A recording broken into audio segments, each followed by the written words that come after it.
নমস্কার বন্ধুরা, চলে এসেছি আবার একটা নতুন ভিডিও নিয়ে। আর এবারকার ভিডিওটা ভারত সেবাশ্রম সংঘের হেডকোয়ার্টার পশ্চিমবঙ্গের। সেখানে চলছে দারুণ উৎসব। সারা ভারতে যতগুলি তীর্থক্ষেত্র আছে সব জায়গাকার ভারত সেবাশ্রমে থাকতে গেলে কিন্তু এখান থেকেই বুকিং করতে হয়। সে ব্যাপারে তো সব রকম ইনফরমেশন থাকবেই, আর তার সাথে ঘুরে দেখব মাঘী পূর্ণিমা এবং স্বামী প্রণবানন্দজির জন্মদিন উপলক্ষে এখানে সংগঠিত হওয়া এই বিশেষ অনুষ্ঠান। এসেছেন সর্বভারতীয় সম্পাদক দিলীপ মহারাজও। প্রতি বছর মাঘী পূর্ণিমা থেকে শুরু করে শিবরাত্রি পর্যন্ত চলে এই অনুষ্ঠান, আর আমরা আজকে সাক্ষী হব তারই। আর ঘুরে দেখব পুরোটাই। এত মানুষের জন্য চলে এখানে ভোগ প্রসাদ বিতরণও। সেই আয়োজন কিভাবে হচ্ছে তাও ঘুরে দেখব।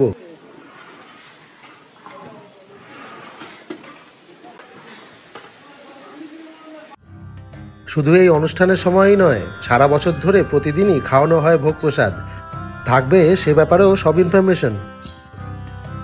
ভোগ প্রসাদ খাওয়ার পাশাপাশি ঘুরে দেখব আশ্রমের মুখ্য অংশগুলি, তাও আরতির সময়। চলুন তাহলে দেরি কেন, শুরু করা যাক ভিডিওটা। নমস্কার, আমি মনোজিৎ, আর আপনারা দেখছেন বেঙ্গল ডায়েরিজ উইথ মনোজিৎ।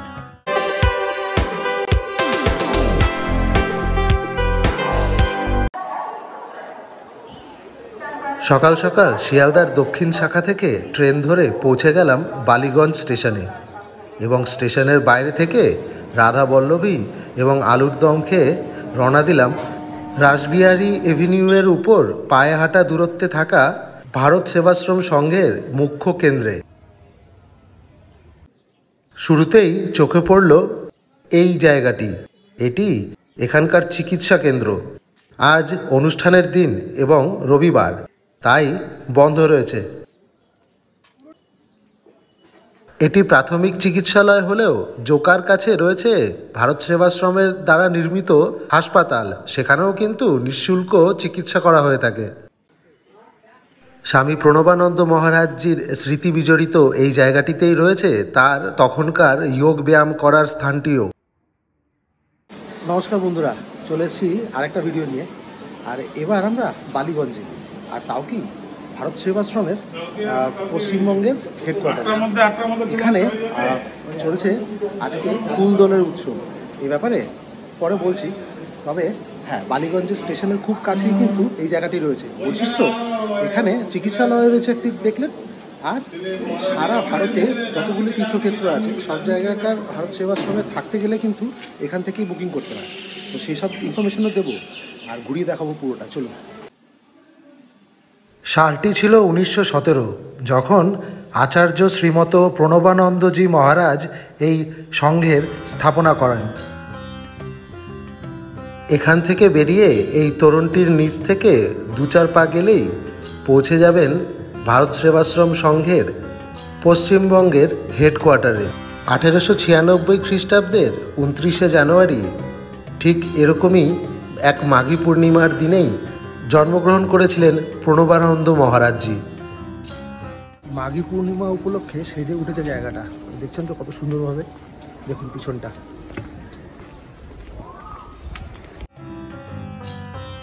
সম্পূর্ণ আশ্রমটি সাজিয়ে তোলা হয়েছে ফুল দিয়ে, এবং ঢোকার সময় চোখে পড়ল এই হনুমান মন্দিরটি। হ্যাঁ, ভব্য এই আশ্রমটি আরও ভব্য হয়ে উঠেছে ফুলের সমারোহে। স্বামী প্রণবানন্দ মহারাজের জন্মস্থান ফরিদপুর জেলার বাজিতপুর, এখন কিন্তু বাংলাদেশে। প্রচুর লোকের আনাগোনা হচ্ছে। অ্যাকচুয়ালি এই সময় থেকে শিবরাত্রি পর্যন্ত চলবে এখানে অনুষ্ঠান। আর শিবরাত্রিতে কিন্তু অনেক রকম প্রোগ্রাম থাকে এখানে। আর দেখছেন তো পিছনে হনুমান মন্দিরটা কত সুন্দরভাবে সাজানো হয়েছে। হ্যাঁ, ঢোকার সময় দেখলেন ফুল দিয়ে পুরো সাজানো রয়েছে। যাব উপরের দিকে, গিয়ে দেখাবো ওখানে কি চলছে। সমাজের প্রতি কল্যাণকর কাজের জন্য ভারত সেবাশ্রম সংঘের রয়েছে জগৎজোড়া খ্যাতি। আশ্রমে উপরে যাওয়ার সময় নজরে পড়ল এখানে দাঁড়িয়ে থাকা অনেকগুলি অ্যাম্বুলেন্স। দোতলায় গিয়ে দেখলাম সকাল সকাল অনেক ভক্তই এসে পৌঁছেছেন এবং সারিবদ্ধভাবে লাইনে দাঁড়িয়ে দর্শন করছেন এখানকার অষ্টধাতুর প্রতিমাটি। এভাবে লাইন করে করে গিয়ে দর্শন করুন।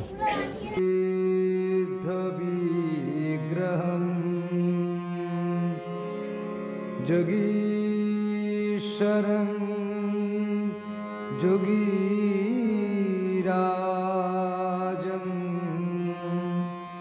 যোগাচার্যং নমামহম।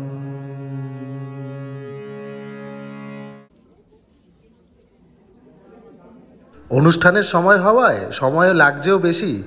প্রচণ্ড ভিড়ে লাইনে দাঁড়িয়ে দর্শন করতে হচ্ছে বিগ্রহটি। তবে বছরের অন্যান্য সময় এলে কিন্তু অনেক সহজভাবেই আপনি বিগ্রহটি দর্শন করতে পারবেন। এখানে কিন্তু এভাবে লাইনের মাধ্যমে প্রদক্ষিণ করে করে আপনাকে ঘুরতে হবে। তো একবার আমরা ঘুরে ফেলেছি সামনে থেকে, দ্বিতীয়বার বিগ্রহের পিছন দিক থেকে এলাম। দেখা যাক এবার কোন দিকে যাচ্ছি। এভাবে ঘুরতে ঘুরতে পৌঁছে গেলাম আরতি স্থলে।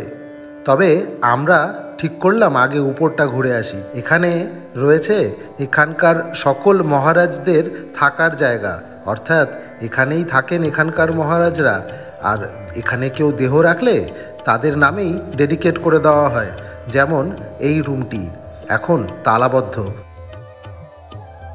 সিঁড়ি দিয়ে এগিয়ে চললাম উপরের দিকে, আর পরের তলায় দেখলাম পূর্ব ব্যবহৃত অনেক আসবাবপত্র এবং সামনে একটি বিস্তীর্ণ ছাদ। ভারতবর্ষের যে কোনো জায়গায় ভারত সেবাশ্রম সংঘের নিবাসে থাকার জন্য সব গুরুত্বপূর্ণ নাম্বারগুলো এখানে শেয়ার করে দিলাম বন্ধুরা। আপনারা চাইলে স্ক্রিনটাকে পজ করে নিয়ে আপনার প্রয়োজনীয় নাম্বারটি সংগ্রহ করে নিতে পারেন, অথবা আপনি সরাসরি চলে আসতে পারেন বালিগঞ্জে এই আশ্রমে এবং এখান থেকে লিখিতভাবে আপনি বুকিং করাতে পারেন। ঘুরতে ঘুরতে পৌঁছে গেলাম আশ্রমের ছাদের এই বাগানটিতে।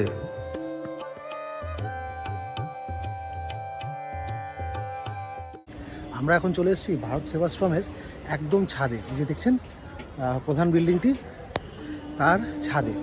হ্যাঁ, যেরকম দেখালাম যে নিচে কিন্তু এখন ভোগ প্রসাদ খাওয়ানো চলছে। যদিও ভোগ প্রসাদ খাওয়ানোর টাইম কিন্তু প্রত্যেক দিন 11:30 থেকে শুরু হয় আর চলে ঘন্টা দুয়েকের মতন। কিন্তু এখন এই যে সময়টা মাঘী পূর্ণিমা থেকে শিবরাত্রি পর্যন্ত এখানে কিন্তু রোজ সারাক্ষণই প্রায় ভোগ চলছে, অর্থাৎ সকাল সকাল। এখন বাজে 9:35। এখন দেখলাম যে নিচে কিন্তু 2-3টে ফ্লোর নিয়ে ভোগ খাওয়ানো চলছে। তো অনুষ্ঠানে সাজসজ্জা রব পুরো সেজে রয়েছে জায়গাটি। আর দেখালাম আপনাদেরকে এখানকার মহারাজদের যে থাকার ঘরগুলো এবং তাদের দেহ রাখার পর যে তাদেরকেই রুমগুলো ডেডিকেট করে দেওয়া হয় সেটাও দেখালাম। হ্যাঁ, তালা মারা ছিল, সে কারণে ভিতরে কিছু দেখাতে পারলাম না। শুধু ভারত নয়, ভারতের বাইরেও বেশ কয়েকটি দেশে, যেরকম কানাডা, US এইসব জায়গাগুলিতেও কিন্তু রয়েছে ভারত সেবাশ্রম। আর সারা ভারতের এমন কোনো তীর্থক্ষেত্র কিন্তু নেই যেখানে এদের নিবাস নেই। কিন্তু মজার ব্যাপার হলো, যদি আপনাকে সারা ভারতের যে কোনো, যে আপনি গয়া যান, পুরী যান, যেখানেই যান না কেন, যদি মনে করেন যে ভারত সেবাশ্রমের নিবাসে থাকবেন, সেক্ষেত্রে কিন্তু আপনাকে এখান থেকেই আপনাকে বুকিং করতে হবে। তো তার জন্য সম্পূর্ণ ডিটেল দিয়ে দেবো। আপনি ফোনেও বুকিং করতে পারেন, আবার এখানে এসে লিখিতভাবেও আপনি বুক করতে পারেন। সেক্ষেত্রে সব রকম ইনফরমেশন কিন্তু থাকবে। আর আজকে আশ্রমে ফুলদোল কার্যক্রম চলছে। আর মাঘী পূর্ণিমার তিথি, মাঘী পূর্ণিমাতে গুরু মহারাজ অর্থাৎ স্বামী প্রণবানন্দজির জন্মদিন। এই জন্মদিন উপলক্ষে এখানে সাজো সাজো রব। কদিন পরেই শিবরাত্রি আছে, সেই উপলক্ষে এখানে বিশাল বড় র্যালি বেরায়। তা আজকের দিনে এই যে ফুলদোল কার্যক্রমে সারা ভারত তথা সারা পৃথিবীর যেখানে যেখানে ভারত সেবাশ্রম সংঘের আশ্রম আছে সেখান থেকে স্বামীজিরা বা সন্ন্যাসী মহারাজরা এখানে আসেন এবং এই কার্যক্রমে অংশগ্রহণ করেন। শোনা যায় স্বাধীনতার আগে বিপ্লবীরা কিন্তু এই ভারত সেবাশ্রমের নানান সংঘে গিয়ে গা ঢাকা দিয়ে থাকতেন, আর সে কারণেই গ্রেপ্তার করা হয় স্বামী প্রণবানন্দজি মহারাজকে। কিন্তু জেলের ভিতর তার অলৌকিক কিছু ঘটনা ইংরেজ সরকারকে ভয়ভীত করে এবং তারা তাকে ছেড়ে দিতে বাধ্য হন এবং পরে আর কখনো তাকে বিরক্ত করেননি। এমন অনেক চমৎকারের গল্প কিন্তু জড়িয়ে রয়েছে স্বামী প্রণবানন্দজি মহারাজের নামের সাথে।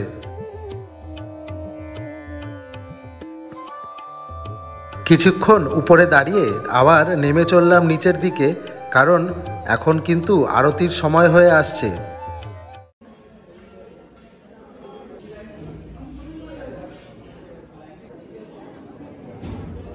নিচে নামতেই লক্ষ্য করলাম ভিড় কিন্তু আগের তুলনায় অনেক বেড়ে গিয়েছে বন্ধুরা। সবাই আরতি দেখার জন্য অধীর আগ্রহে অপেক্ষা করছে।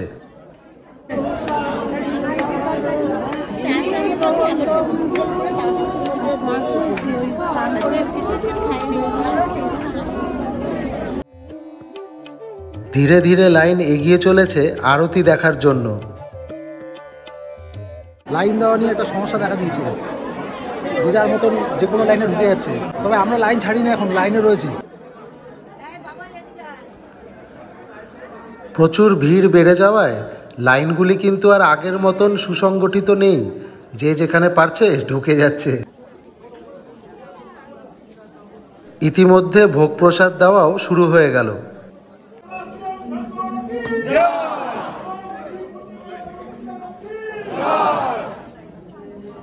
প্রচণ্ড ভিড় এবং ভোগ প্রসাদ দেওয়ার তদারকি করার জন্য সমস্যা সমাধানে নামলেন সর্বভারতীয় সম্পাদক দিলীপ মহারাজজি। সমস্যা সমাধানের পর তিনিও দেখলাম এগিয়ে গেলেন আরতি স্থলের দিকে।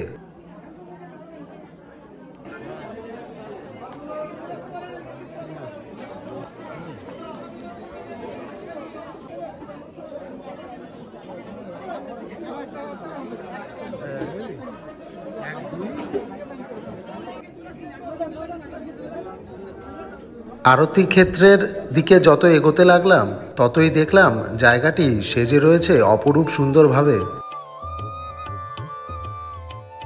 ফুল ও জরির চাঁদোয়া নেমে এসছে ছাদ থেকে, আর তার নিচ দিয়ে একে একে সবাই এগিয়ে চলেছে, আর সঙ্গে দেওয়া হচ্ছে একটি করে পানীয়।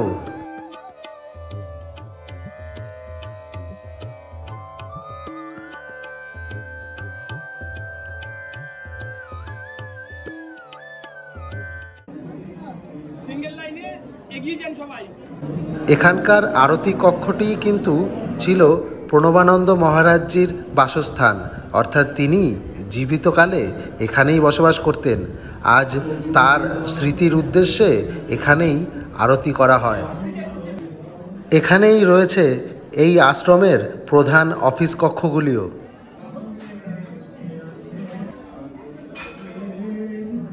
আরতি কক্ষের একদম সামনে পৌঁছেই শুনতে পেলাম ভিতরে গুরুনাম চলছে।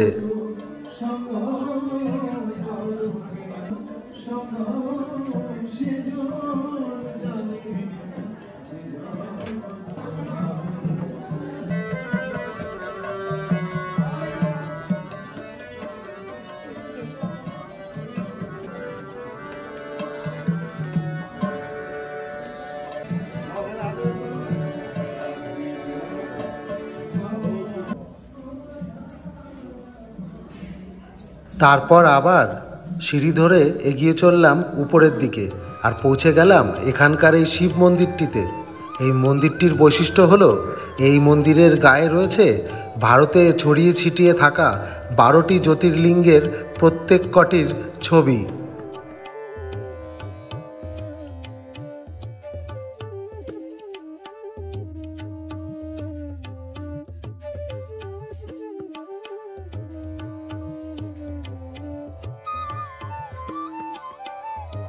বেলা বাড়ার সাথে সাথে ভক্তবৃন্দদের সমাগম বাড়ছে এখানে।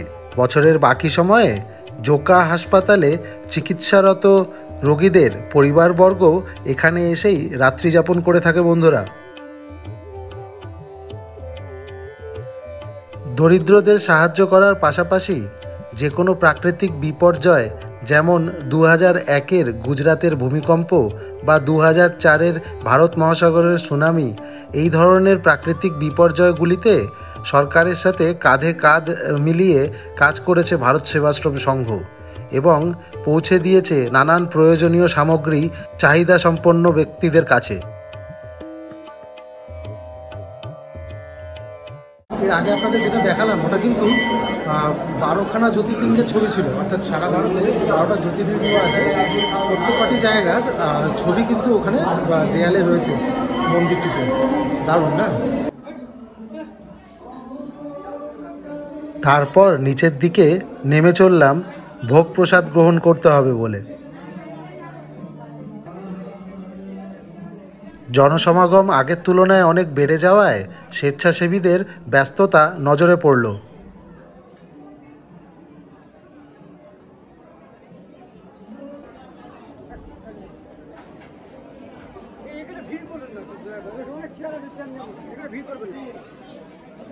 একটু আগে এখান থেকেই আমরা সারিবদ্ধভাবে এগিয়ে গিয়েছিলাম। এখন এখানে চলছে ভোগ প্রসাদ বিতরণ।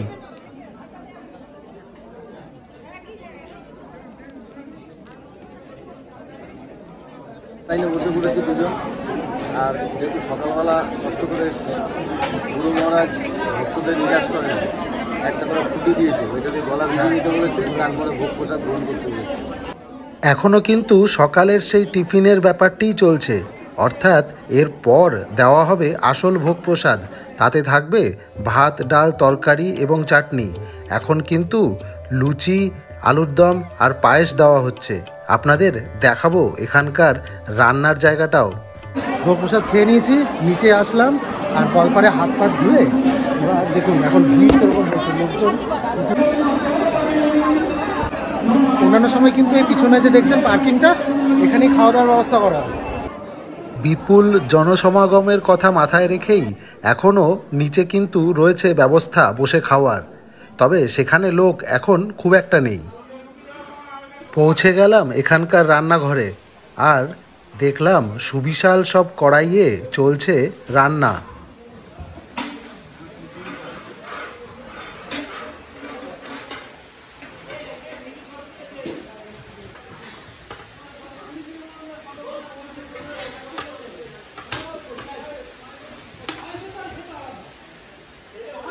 এখানকার রকম সকম দেখে কিন্তু বলতে বাধ্য হচ্ছি, কোথাও আগুন লাগলে যেভাবে জল দিয়ে নেভানো হয় ঠিক সেরকমই পরিস্থিতি মনে হলো।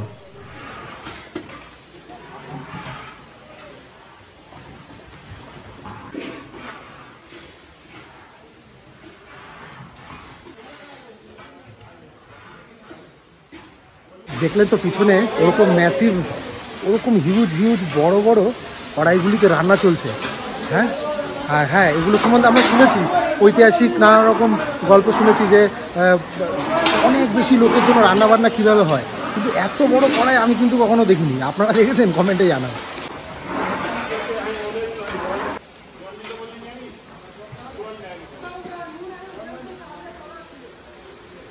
প্রচণ্ড ব্যস্ততার মধ্যে চলছে রান্নাবান্না।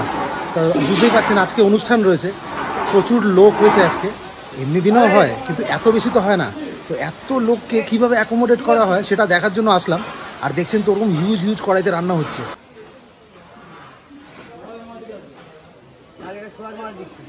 এগুলো হচ্ছে ভাড়ার ঘর। ভাড়ার ঘরে দেখছেন এই যে সব শস্য মজুত করা আছে এখানে, আর পাশেরটাতে রয়েছে নানান বাসনপত্র। তো ভাবুন, এত লোককে খাওয়ানোর জন্য যে পরিমাণ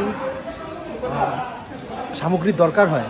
এ দেখুন, ওখানে দেখছেন পায়েসের গামলাগুলো রয়েছে, আর পিছনে প্যাকেটগুলো দেখছেন, সেগুলো কিন্তু সব নানান রকম খাবার সামগ্রী রয়েছে। আর এদিকে দেখুন, এইদিকেও রয়েছে আরও কিছু স্টোর। আর এটি বিশেষভাবে মহারাজদের জন্য খাবার দাবারের ব্যবস্থার জন্য আলাদা করে এই ভাড়াঘরটি রয়েছে। দেখতেই পাচ্ছেন ভিতরে খাবার দাবার অলরেডি মজুত করে রাখা আছে। দুপুরের ভোগ প্রসাদের সময় কিন্তু এই পার্কিং লটের পাশের জায়গাটি ভরে উঠবে। বয়স্কদের জন্য রয়েছে টেবিল চেয়ারে বসে খাওয়ার সুবিধাও।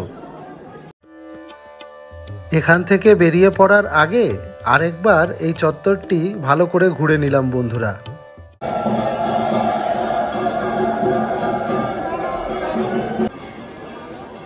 উলুধ্বনি ও কাঁসার শব্দে গমগম করছে পুরো আশ্রম চত্বরটি। এই অদ্ভুত পরিবেশের সাক্ষী হয়ে এবার ফিরে চললাম বাড়ির দিকে। তো আমরা ভোগ প্রসাদও খেয়ে নিয়েছি, এবার বেরিয়ে চললাম বাইরের দিকে। তো চেষ্টা করলাম আপনাদেরকে এই অনুষ্ঠানের দিনে ভারত সেবাশ্রমের যে হেডকোয়ার্টারটি পশ্চিমবঙ্গে, সেখানে আপনাদের ঘুরিয়ে দেখাতে। আর কীরকম লাগলো অবশ্যই জানাবেন, আর লাইক, শেয়ার, কমেন্ট তো নিশ্চয়ই করবেন। সাবস্ক্রাইব করুন বন্ধুরা, আচ্ছা আপনাদের এক একটা সাবস্ক্রাইব আমাদের উদ্বুদ্ধ করবে আগামী দিনে আরও ভালো ভালো ভিডিও আসবে। আশ্রমের ঠিক দরজার বাইরেই কিন্তু রয়েছে এই বইয়ের দোকানটি। এই দোকানে পাবেন যে কোনো ধর্মগ্রন্থ এবং ভারত সেবাশ্রম এর সাথে জড়িত যে কোনো পুস্তক। তার সাথে আরও কিছু ঐতিহাসিক গ্রন্থ এখানে রয়েছে দেখলাম বন্ধুরা। এখানে আসলে এই দোকানটিতে একবার আসতে পারেন, পেয়ে যাবেন হয়তো আপনার প্রয়োজনীয় কিছু বই।